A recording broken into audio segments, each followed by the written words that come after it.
Alerte de juillet-août 2019. Bienvenue à l'écoute du magazine audio Alerte numéro 7 de juillet-août 2019. Nous vous présentons l'actualité du mois en matière fiscale, juridique et sociale, avec les principales mesures de la loi Pacte en matière de droit des affaires et des sociétés concernant les sociétés non cotées.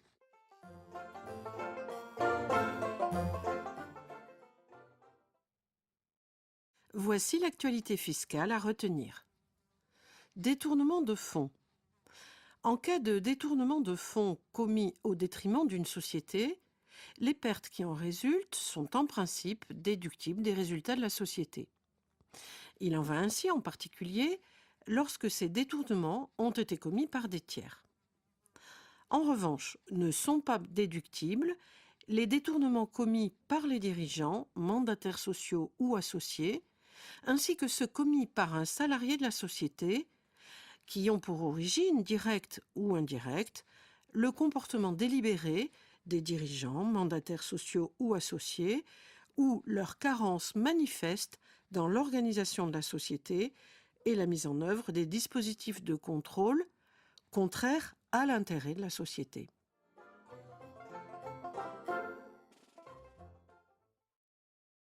Usufruit viager d'un bien immobilier.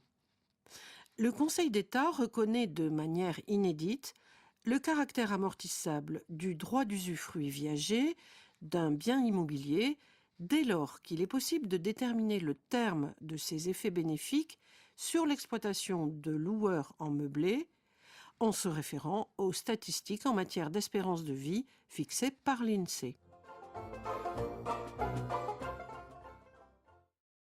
Souscription au capital des PME de courtage d'assurance. Le Conseil d'État a décidé que l'activité de courtier en assurance revêt le caractère d'une activité commerciale et non d'une activité financière au sens et pour l'application des réductions d'impôts ISF-PME et IR-PME. La doctrine administrative contraire est annulée en conséquence. Bénéfice réalisé par une SCI. Une plus-value réalisée par une SCI et mise en réserve doit être prise en compte dans le calcul du plafonnement de l'impôt sur la fortune et ou de l'IFI, tout comme l'imposition correspondante à raison des parts sociales détenues par le redevable.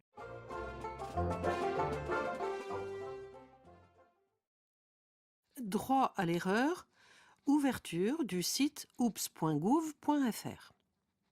La DGFiP lance un nouveau site internet afin d'améliorer le dialogue entre les usagers, particuliers et entreprises et l'administration, dans le cadre défini par la loi du 10 août 2018 pour un État au service d'une société de confiance, dite loi ESSOC.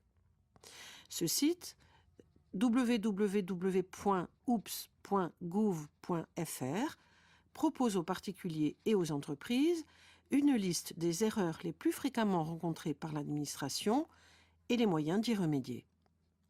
S'agissant des entreprises, les principales erreurs identifiées en matière fiscale concernent le défaut de mise à jour du compte professionnel de l'entreprise sur le site impôts.gouv.fr, les erreurs dans les déclarations et le paiement de la TVA, de la CFE et de la CVAE, le défaut de la déclaration des crédits ou réductions d'impôts, de la déclaration d'octroi et le défaut d'accomplissement des formalités et déclarations liées à la cessation d'activité. Rappelons que la loi ESSOC a notamment ouvert de nouvelles possibilités de régularisation spontanée des erreurs de déclaration et prévu une réduction de l'intérêt de retard.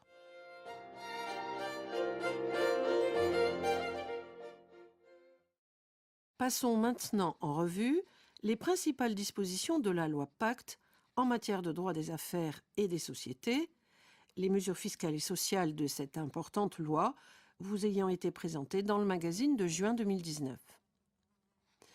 Intérêt social. La loi Pacte consacre la notion d'intérêt social.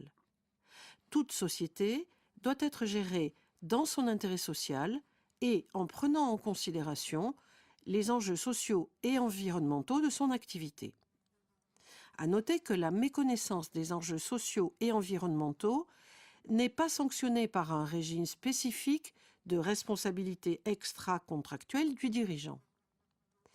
Toute action en responsabilité pour absence de prise en considération de ces enjeux continue de répondre aux conditions de responsabilité prévues par le droit commun des sociétés, existence d'une faute, d'un préjudice et d'un lien de causalité entre les deux. La seule constatation d'un dommage social ou environnemental ne suffira donc pas à mettre en jeu la responsabilité d'un dirigeant s'il n'est pas établi que ce dommage résulte de sa méconnaissance fautive d'un tel enjeu. En tout état de cause, la méconnaissance de ces enjeux peut aussi constituer un juste motif de révocation du dirigeant.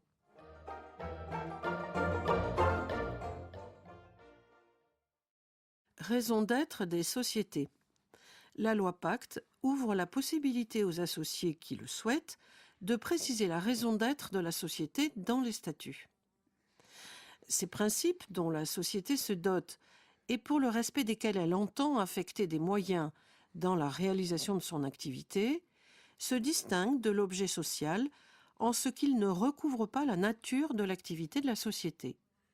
Il s'agit plutôt d'une ambition que les associés se proposent de poursuivre dans le cadre de leur entreprise. La prise en compte d'une raison d'être visant la croissance responsable ou le développement durable n'est pas neutre juridiquement. Elle est par exemple de nature à empêcher la société de décider la fermeture d'un site industriel pour le délocaliser dans un pays dont les coûts de production sont moindres, la recherche de la seule rentabilité ne constituant alors pas l'ADN de la société. Oui, et attention, c'est la raison pour laquelle certaines sociétés préféreront peut-être se doter d'une raison d'être extra-statutaire, élaborée en concertation avec leurs partenaires et validée par le conseil d'administration, comme l'a fait le groupe Veolia. La société peut aussi demander à ses actionnaires d'approuver une résolution définissant la raison d'être, mais sans intégrer celle-ci dans les statuts. La résolution peut alors être adoptée aux conditions de majorité prévues pour les décisions ordinaires. Sachant que la méconnaissance de la raison d'être par un dirigeant constituera une violation des statuts de nature à engager sa responsabilité à l'égard de la société et des associés, mais la responsabilité du dirigeant ne sera pas engagée en cas de prise d'une décision de gestion incompatible avec une raison d'être ne figurant pas dans les statuts. À notre avis, que la raison d'être figure ou non dans les statuts, sa méconnaissance pourrait constituer un juste motif de révocation du dirigeant.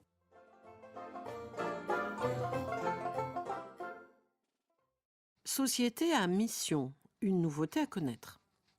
La loi Pacte du 22 mai 2019 introduit le concept de société à mission. Il s'agit d'une société commerciale dotée statutairement d'une raison d'être et tenue de poursuivre des objectifs sociaux et environnementaux. La mise en œuvre de cette mesure est subordonnée à la parution d'un décret d'application. Un comité de mission, distinct des organes sociaux et devant comporter au moins un salarié de la société, sera chargé exclusivement du suivi de l'exécution de la mission et devra présenter chaque année à l'Assemblée d'approbation des comptes un rapport joint au rapport de gestion. Ce comité pourra procéder à toute vérification qu'il jugera opportune et se faire communiquer tout document nécessaire au suivi de l'exécution de la mission.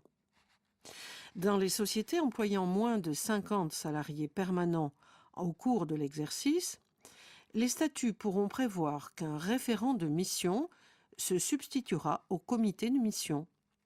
Ce référent pourra être un salarié de la société, à condition que son contrat de travail corresponde à un emploi effectif.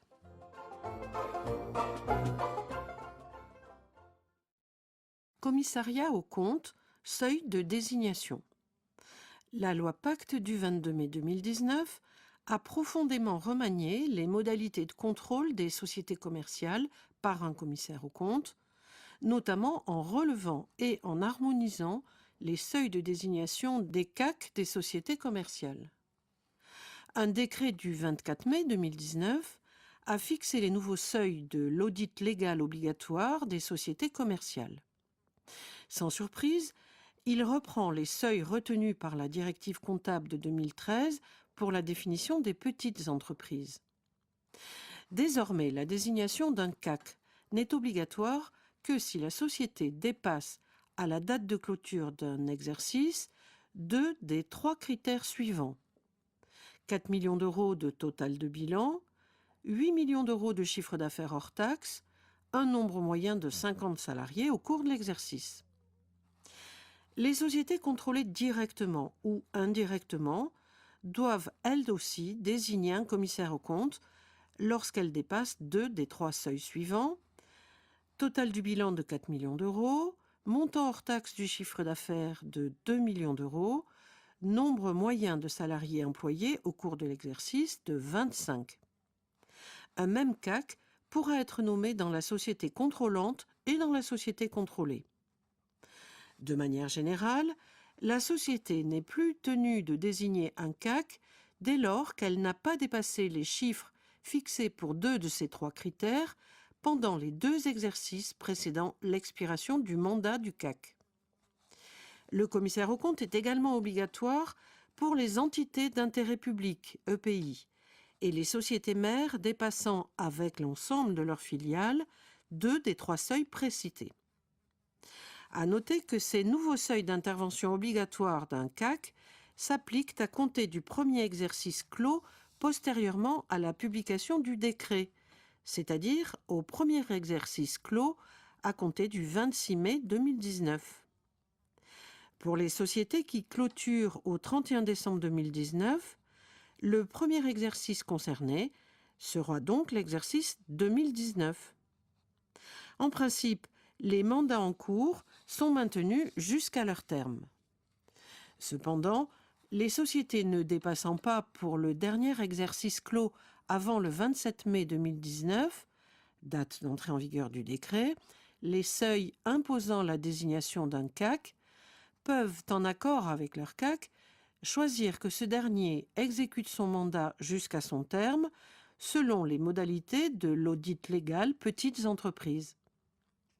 Le décret précise aussi la procédure à suivre pour les actionnaires de SA et de SCA représentant au moins 10% du capital et qui souhaitent demander en justice la désignation d'un CAC alors que la société ne dépasse pas les seuils imposant cette désignation. Comme pour les autres formes sociales, cette demande doit être effectuée par ordonnance du président du tribunal de commerce, statuant en la forme des référés.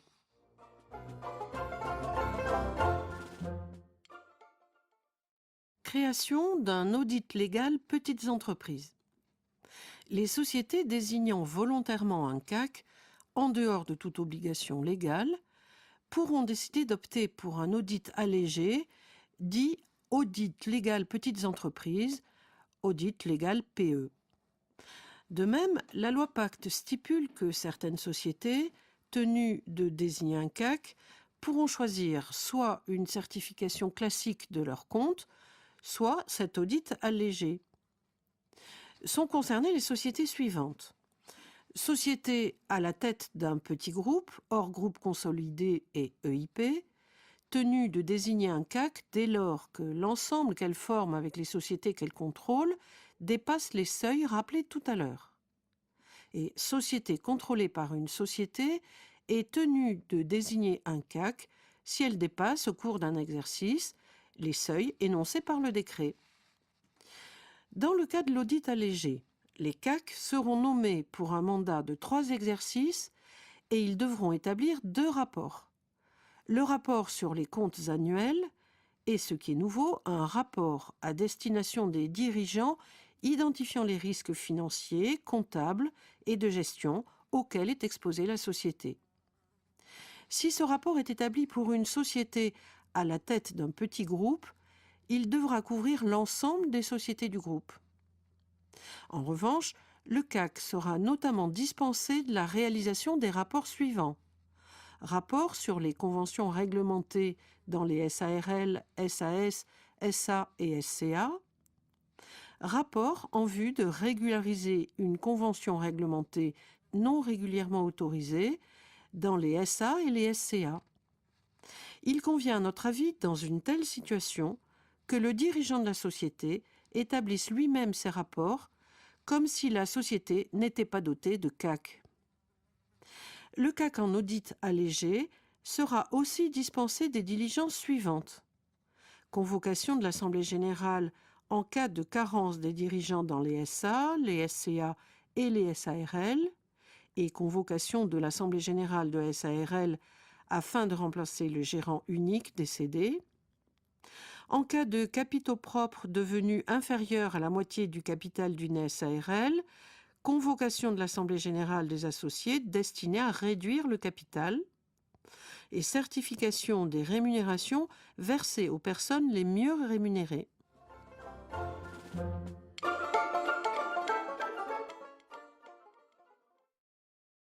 SARL et émission d'obligations.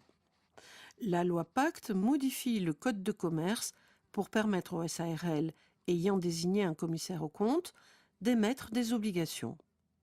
Il en résulte qu'une SARL dont les comptes des 3 derniers exercices de 12 mois ont été régulièrement approuvés par les associés et qui a nommé un commissaire aux comptes pourra émettre des obligations, quelle qu'ait été la cause de cette nomination, nomination volontaire, dépassement des seuils, demande effectuée par au moins un quart des associés, etc.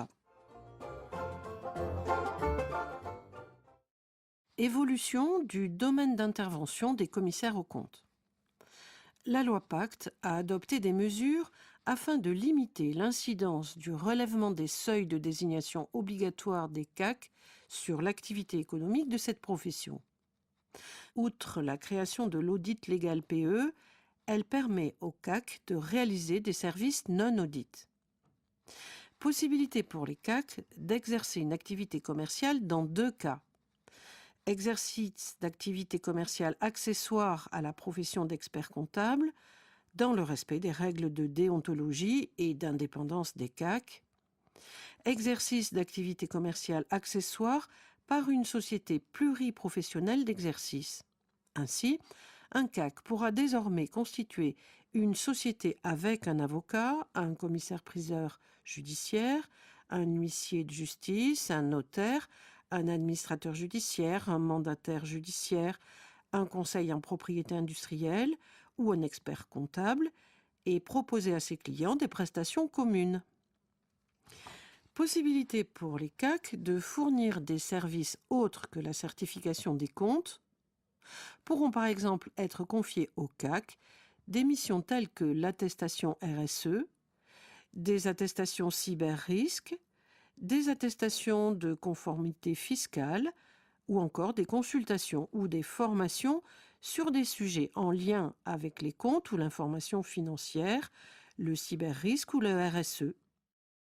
Les CAC pourront fournir à une EIP ou autre société dont ils certifient les comptes des services ayant pour objet l'élaboration d'une information ou d'une communication financière, des prestations de services en matière juridique et des services ayant pour objet la rédaction des actes ou la tenue du secrétariat juridique, des missions de commissariat aux apports et à la fusion, la prise en charge d'une prestation d'externalisation et le maniement ou le séquestre de fonds. La loi Pacte crée une passerelle temporaire d'une durée de 5 ans au CAC pour demander leur inscription au tableau de l'ordre des experts comptables. Le CAC de la société placée à la tête d'un petit groupe et les CAC des sociétés contrôlées par cette société sont libérés les uns envers les autres du secret professionnel. Les commissions régionales de discipline établies auprès de chaque cour d'appel vont disparaître. C'est désormais le Haut Conseil du Commissariat aux comptes, H3C, statuant en formation restreinte, qui connaîtra de l'action intentée à l'encontre des CAC inscrits. Les litiges relatifs à la rémunération des CAC seront eux aussi portés directement devant le H3C. Enfin, la dispense de commissaire aux comptes suppléant est actée lorsque le CAC est une personne morale autre qu'une société unipersonnelle.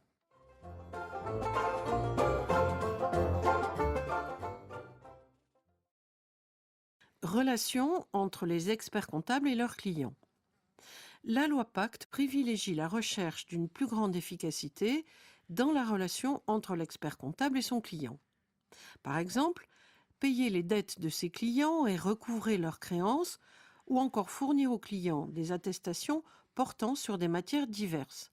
Situation financière, prévision, fiscalité, protection sociale, sécurité juridique, responsabilité sociale et environnementale, et information non financière, contrôle interne et système d'information, etc. La loi Pacte permet également à l'expert d'obtenir une rémunération au résultat. Le client et l'expert pourront ainsi convenir du versement d'honoraires complémentaires aux honoraires de diligence liés à la réalisation d'un objectif préalablement déterminé, à condition que cette pratique ne conduise pas à compromettre l'indépendance des membres de l'ordre ou à les placer en situation de conflit d'intérêts. Oui, et par exemple, ces honoraires complémentaires pourront rémunérer la tenue du secrétariat juridique de l'entreprise cliente ou toutes les missions accessoires que peuvent accomplir les experts comptables.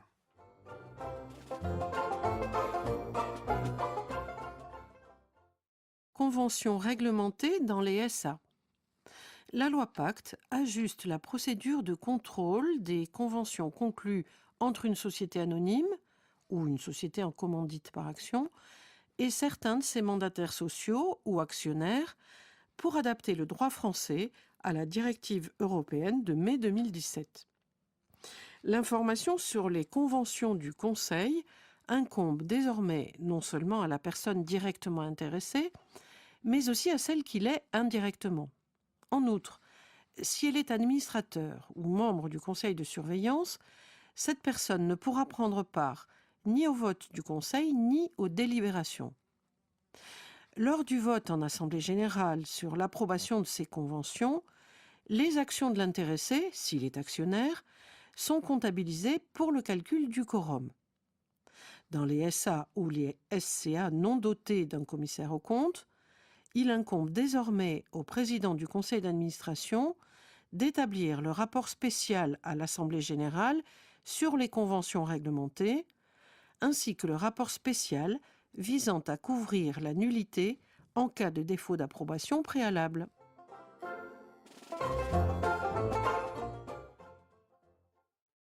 Direction et administration des SA et des SCA. La loi Pacte renforce la représentation équilibrée entre les femmes et les hommes au sein de la direction générale des sociétés anonymes. Ainsi, en cas de nomination par le conseil d'administration d'une SA d'un ou de plusieurs directeurs généraux délégués chargés d'assister le directeur général, le conseil devra désormais déterminer un processus de sélection garantissant jusqu'à son terme la présence d'au moins une personne de chaque sexe parmi les candidats. Mais surtout, la loi Pacte aggrave la sanction applicable en cas de non-respect des règles de représentation équilibrée au sein du conseil d'administration ou de surveillance des SA et des sociétés en commandite par action. Cela peut désormais entraîner la nullité des délibérations auxquelles a pris part le membre du conseil irrégulièrement nommé. Des mesures similaires sont prévues pour les SA à directoire. À noter que la loi n'a sorti d'aucune sanction l'inexécution de ces prescriptions, du moins pour l'heure. La loi étend par ailleurs l'obligation de désigner des représentants des salariés au conseil d'administration ou de surveillance des grandes sociétés et améliore leur formation. Remarquez qu'une holding ne pourra désormais échapper à cette désignation que si les 3 conditions suivantes sont réunies. Elle n'est pas soumise à l'obligation de mettre en place un comité social et économique, cas des sociétés de moins de 11 salariés. Elle détient une ou plusieurs filiales directes ou indirectes soumises à l'obligation de désignation de représentants des salariés au conseil d'administration ou de surveillance. Ces actions ne sont pas admises aux négociations sur un marché réglementé où au moins 4/5 de ces actions sont détenues, directement ou indirectement, par une personne physique ou morale, agissant seule ou de concert.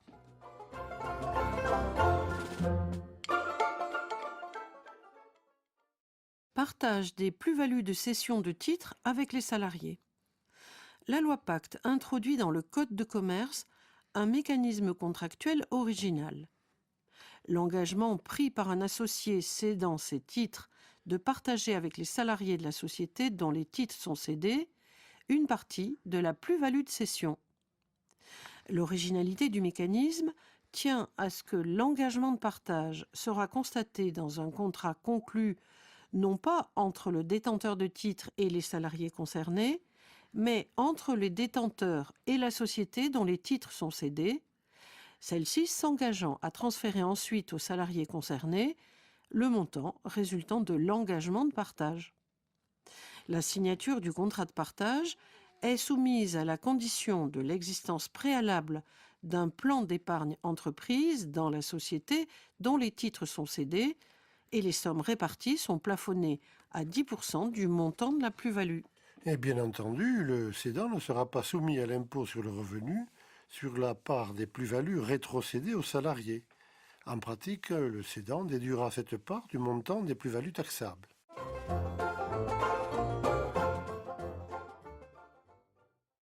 Fusion dans les sociétés par actions. La loi Pacte précise que la déclaration de conformité est supprimée pour les SAS et les SCA en cas de fusion ou de scission de droit interne.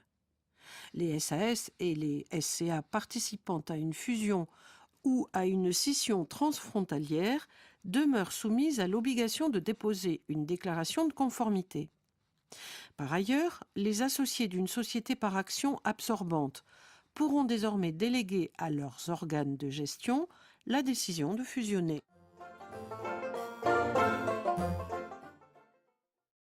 Opération sur titre.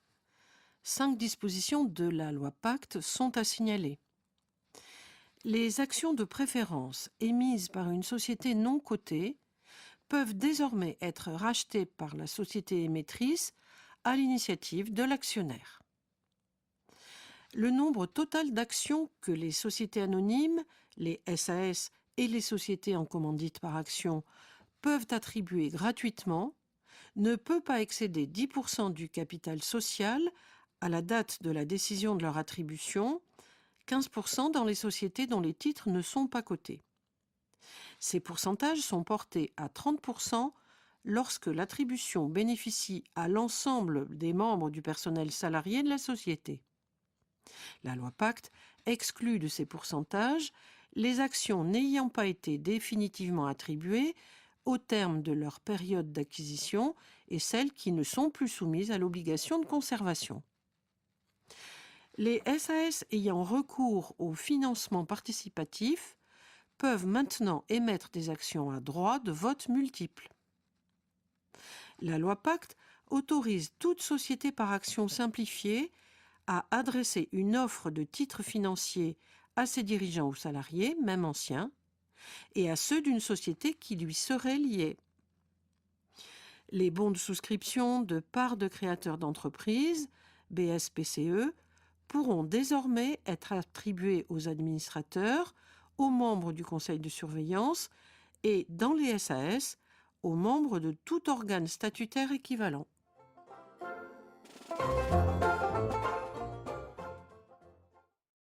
Mesures d'assouplissement pour les comptes annuels. La loi Pacte introduit dans le Code de commerce une nouvelle catégorie d'entreprises, les moyennes entreprises, qui bénéficient de mesures d'allègement en matière des comptes annuels. Elles pourront présenter leurs comptes de résultats de façon simplifiée et ne rendre publique qu'une présentation simplifiée de leur bilan et de leur annexe. Ces dispositions s'appliqueront pour les entreprises qui clôturent avec l'année civile au compte de l'exercice 2019. Les moyennes entreprises ne sont pas encore définies par les textes français. Un décret en fixera les seuils. D'après le droit européen, ce sont celles pour lesquelles, au titre du dernier exercice clos, 2 des 3 seuils suivants ne sont pas dépassés. 20 millions d'euros de total du bilan, 40 millions d'euros de chiffre d'affaires net, 250 salariés. Avance en compte courant, 2 mesures importantes à retenir. Les sociétés civiles, les SARL et les sociétés par action, sociétés anonymes, sociétés par action simplifiées et sociétés en commandite par action, peuvent désormais recevoir à titre habituel des avances en compte courant de leurs associés, actionnaires ou associés commanditaires, sans aucune condition de détention du capital imposée à ces associés. Concernant les mandataires sociaux, seuls les gérants, administrateurs, membres du directoire ou du conseil de surveillance pouvaient consentir des avances en compte courant aux sociétés dont ils étaient mandataires. La loi Pacte étend le bénéfice de cette faculté au directeur général délégué de SA et au président de SAS.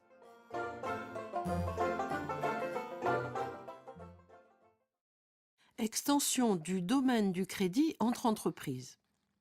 Désormais, toutes les sociétés commerciales, et non plus seulement les sociétés par action et les SARL, dont les comptes sont certifiés par un commissaire aux comptes, pourront accorder des prêts aux entreprises auxquelles elles sont liées.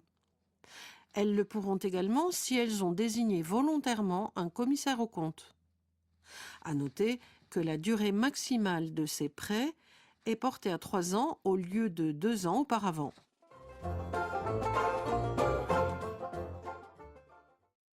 Interdiction des discriminations en matière de nomination d'un dirigeant social. Il est interdit d'écarter d'une procédure de recrutement en entreprise un candidat à une fonction salariée pour des raisons discriminatoires, fondées sur le sexe, l'âge, l'état de santé, les opinions politiques, les convictions religieuses, etc. La loi Pacte étend cette interdiction aux procédures de nomination en général, ce qui recouvre principalement les procédures de nomination aux fonctions exécutives, président, directeur général, directeurs généraux délégués, membres du directoire, etc.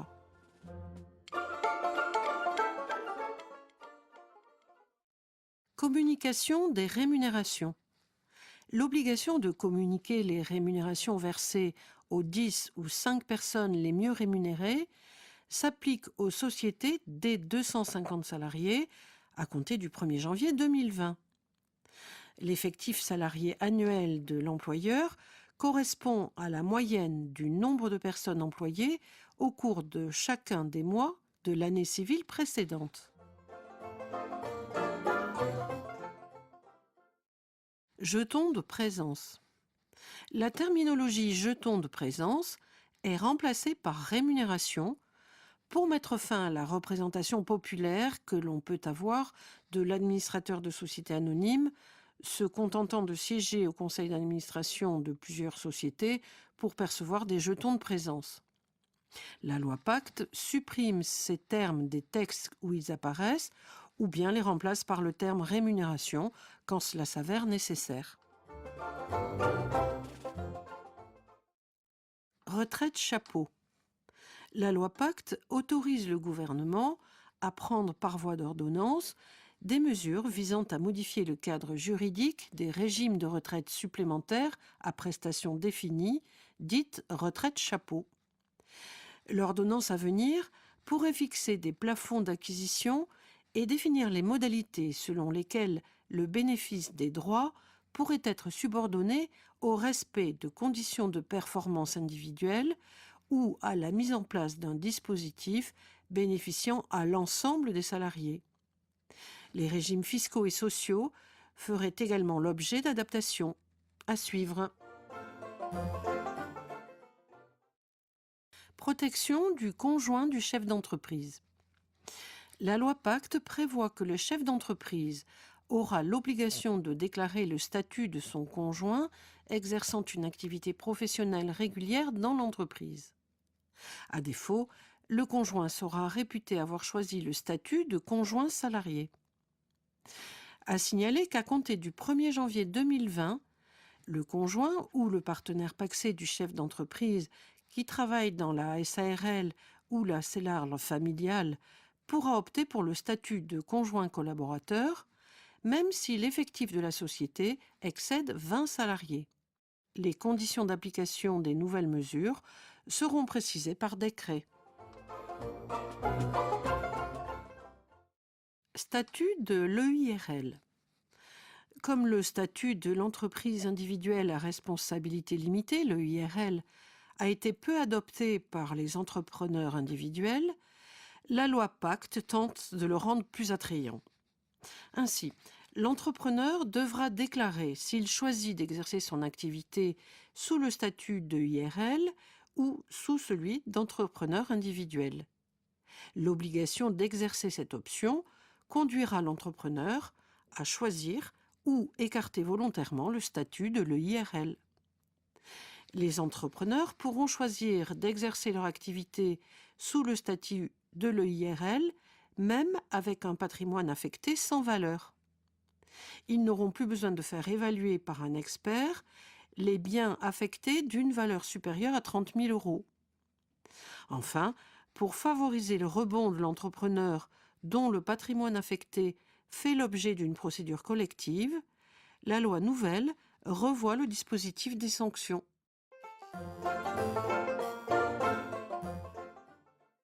Simplification des formalités de publicité. En 2023, les entreprises devront passer par un guichet unique électronique pour leurs formalités, au lieu de s'adresser au CFE. Et les annonces légales pourront être publiées par un service de presse en ligne. Marché public. La loi Pacte prévoit que le taux minimal des avances versées par l'État aux PME titulaires de marché public de l'État passe de 5 à 20%. Les PME sont ainsi davantage incitées à candidater au marché public. Ce nouveau taux s'applique dans un premier temps au marché public conclu par l'État lorsque le montant initial du marché est supérieur à 50 000 euros hors taxes et sa durée d'exécution supérieure à 2 mois. Les procédures sont simplifiées et les délais de paiement réduits grâce à la facturation électronique qui va contribuer à améliorer la trésorerie des entreprises en sécurisant les délais de paiement et en limitant les relances et les litiges occasionnés par des formats de factures distincts. Par ailleurs, pour les entreprises, l'introduction d'une norme européenne de facture électronique va représenter une source de simplification de l'exécution des contrats de la commande publique. Fonds de pérennité. La loi Pacte institue un nouvel instrument de détention ou de transmission du capital, le fonds de pérennité, qui a pour objectif la stabilité des entreprises sur le long terme.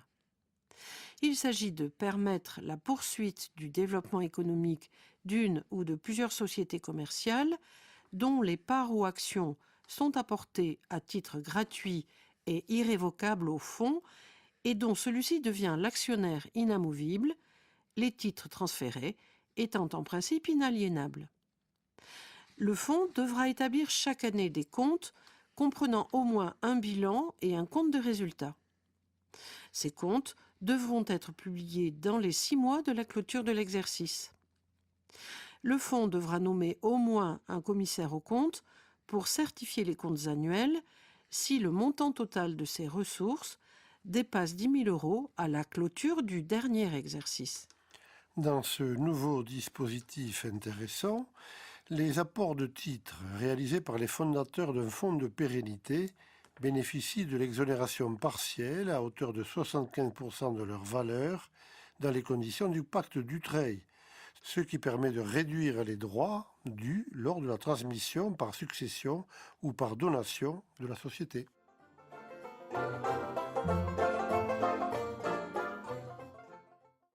Procédure collective. La loi Pacte prévoit de nombreux aménagements pour permettre aux entrepreneurs de rebondir plus facilement en accélérant la liquidation et le redressement de leur entreprise de manière peu coûteuse et non stigmatisante. Notez que ces nouvelles dispositions ne seront pas applicables aux procédures en cours. Les pouvoirs d'enquête du juge sont étendus en cas de conciliation aux entreprises d'assurance. Il s'agit de permettre au juge d'avoir connaissance de la cotation retenue par les assureurs crédits des encours garantis, cette information étant déterminante pour le sauvetage de l'entreprise. La faculté déjà reconnue à l'entreprise sous sauvegarde de soumettre un nom pour la désignation de l'administrateur judiciaire sera étendue au redressement judiciaire. Le débiteur pourra par exemple proposer l'administrateur judiciaire qu'il a précédemment accompagné pendant la sauvegarde, qui a été converti en redressement judiciaire. La loi Pacte dissocie le sort de la rémunération du débiteur selon la procédure ouverte. En cas de redressement judiciaire, la rémunération du débiteur sera maintenue en l'état au jour de l'ouverture de la procédure, sauf décision contraire du juge commissaire saisi sur demande de l'administrateur judiciaire ou du ministère public. En cas de liquidation, c'est le juge commissaire qui fixe la rémunération afférente aux fonctions exercées par l'entrepreneur, personne physique, ou par les dirigeants de la personne morale.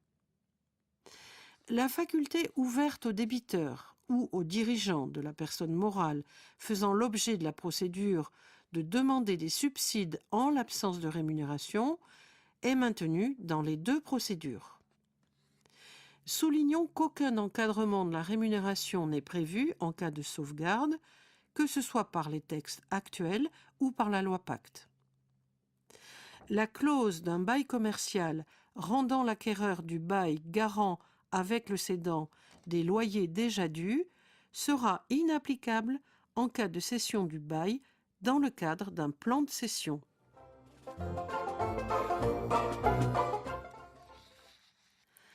La liquidation judiciaire simplifiée sera étendue et plus courte. La loi Pacte stipule que la liquidation judiciaire simplifiée est désormais la norme pour les petites et moyennes entreprises de moins de 5 salariés réalisant moins de 750 000 € de chiffre d'affaires.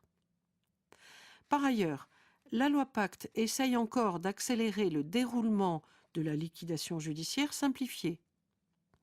Alors que le texte actuellement dispose que la liquidation simplifiée est clôturée au terme d'un délai de 6 mois lorsqu'elle est obligatoire et d'1 an lorsqu'elle est facultative, elle devra à l'avenir être prononcée dans un délai de 6 mois, porté à 1 an si le nombre de salariés ainsi que le chiffre d'affaires sont supérieurs à des seuils fixés par décret à paraître. Notez que le tribunal peut, par une décision spécialement motivée, proroger la procédure pour une durée de 3 mois. Ces nouvelles mesures entreront en vigueur après publication du décret annoncé et elles ne seront pas applicables aux procédures en cours au jour de la publication de la loi Pacte, le 22 mai 2019. La liquidation judiciaire ne sera plus inscrite au casier judiciaire du débiteur. En revanche, la faillite personnelle et l'interdiction de gérer demeureront mentionnées au casier judiciaire. La loi Pacte fait du rétablissement professionnel la procédure par défaut proposée par le tribunal pour tout débiteur correspondant aux critères d'éligibilité, sous réserve de son accord.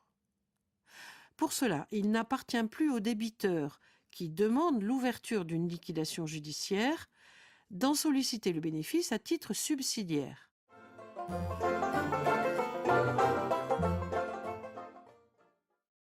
Propriété intellectuelle, concurrence et consommation.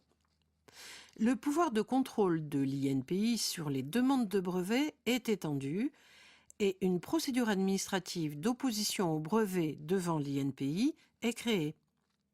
Sauf exception, l'action en nullité d'un brevet, d'une marque et d'un dessin ou modèle devient imprescriptible. La loi Pacte modifie le point de départ du délai de prescription des actions relatives à une atteinte au secret des affaires.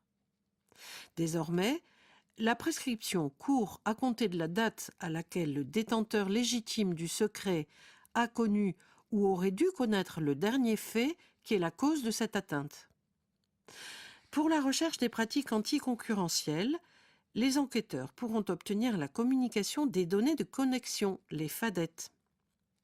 En cas de pratique restrictive de concurrence conduisant à une amende administrative, la sanction pourra être publiée sur le site de la DGCCRF et sur d'autres supports. La durée des périodes de solde, actuellement fixée à 6 semaines, pourra être réduite jusqu'à 3 semaines par arrêté ministériel.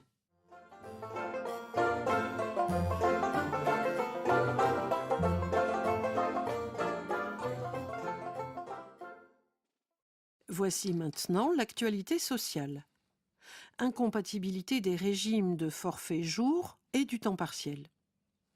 La Chambre sociale de la Cour de cassation a affirmé, pour la première fois à notre connaissance, que les salariés ayant conclu une convention de forfait en jours sur l'année dont le nombre est inférieur à 218 jours ne peuvent pas être considérés comme salariés à temps partiel.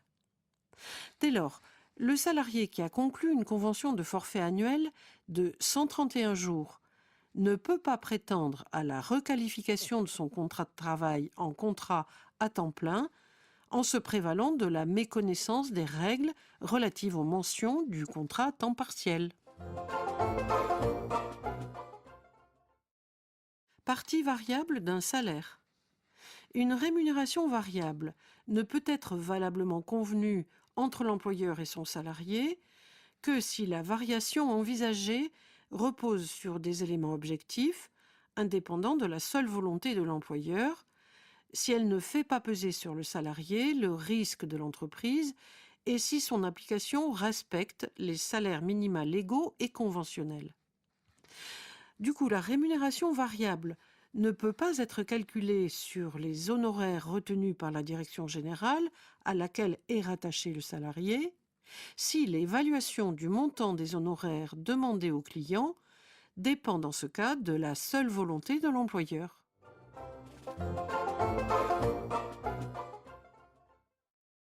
Congé maternité des indépendantes.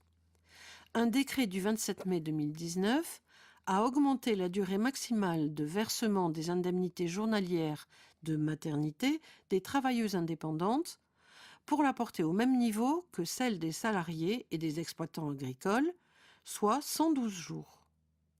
Ce décret simplifie en outre le calcul des indemnités journalières au titre de la maladie et de la maternité. À noter aussi que l'indemnisation du congé de paternité est calquée sur celle du régime général. Congé de proches aidants. Une loi récente permet une meilleure reconnaissance des proches aidants dans l'entreprise. Cette loi prévoit l'obligation pour les partenaires sociaux, dans le cadre de la négociation de branche, de négocier au moins une fois tous les 4 ans sur les mesures destinées à faciliter la conciliation entre la vie professionnelle et la vie personnelle des salariés proches aidants.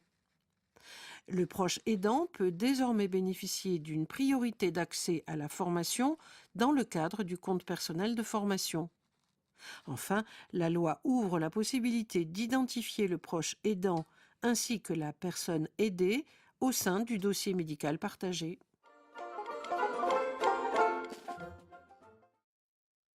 Licenciement économique. En cas de transfert d'entreprise, repose sur un motif économique, le licenciement du salarié refusant la modification de son contrat de travail proposé pour un motif non inhérent à sa personne.